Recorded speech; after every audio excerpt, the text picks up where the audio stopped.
Dans une logique d'orientation de la jeunesse, fer de lance de la nation vers le secteur agricole et de promotion de l'entrepreneuriat jeune, la CODECAM, entendée Comité de développement du Cameroun, a organisé la conférence nationale pour l'entrepreneuriat jeune et l'investissement au Cameroun.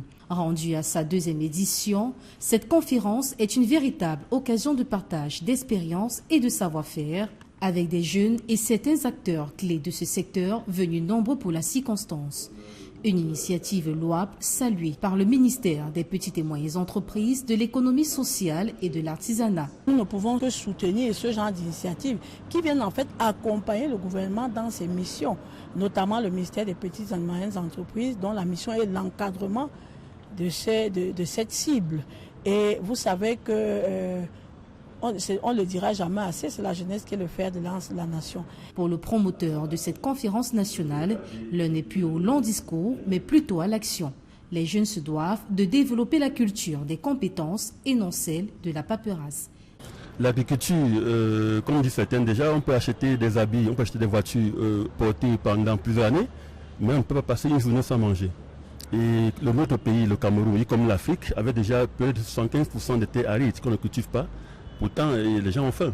Le chômage des jeunes sont là, raison pour laquelle nous avons choisi ce thème pour essayer maintenant de sensibiliser la jeunesse, de les mettre au travail sur le territoire national afin qu'ils puissent cultiver. C'est ainsi qu'on n'est pas venu avec les mains vides. On est venu avec les investisseurs pour la mise en œuvre directement de ces différents projets, car le temps de discours est terminé. Il a tenu à préciser que les résolutions prises lors de la première conférence sont bel et bien en phase de matérialisation, comme par exemple l'usine de conservation des oignons. Actuellement, nous sommes en train de travailler sur le terrain. Il y a des indices maintenant que le partenaire investisseur nous a demandé, par exemple le conditionnement des oignons, les différences d'oignons, parce qu'on ne va pas mettre tout dans le même secteur. Nous avons envoyé ces informations aux producteurs locaux. Donc nous attendons maintenant la réponse pour donner aux investisseurs afin qu'ils puissent maintenant étaler maintenant les machines et les hangars pour la conservation de cet oignon-là.